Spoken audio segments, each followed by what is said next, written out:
มือกล่องโยใส่มือกล่องจับหน่อยภาพแห่งประวัติศาสตร์มีเช่นเดียวเนี่ยน้องไม้โยใส่น้องไม้มันถ่ายรูปไปใหญ่แน่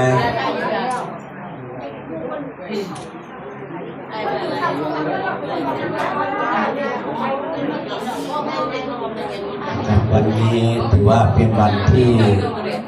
เจ้าบ่าวเจ้าสาวเรามีความภาคภูมิใจที่สุดในชีวิต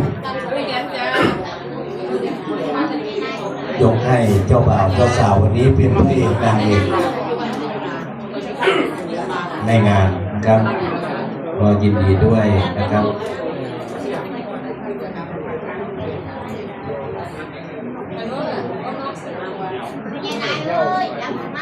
พิธีการทุกสิ่งทุกอย่างนะครับวันนี้เพื่อเป็นนะครับสิ่งมงคลให้กับเจ้าบ่าวเจ้าสาวของเรา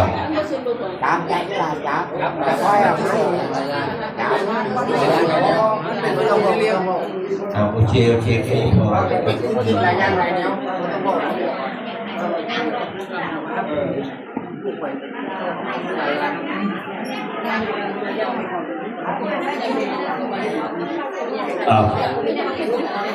ตั้งคิดตั้งใจที่พ่อได้คิว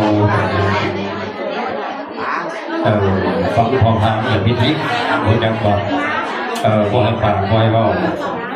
ให้ตั้งคิดตั้งใจร้องให้กำลังใจกับลูกกับหลานวันนี้เขาที่เขาตามตูทักขวัญครอบได้สายสินมงคลได้วันนี้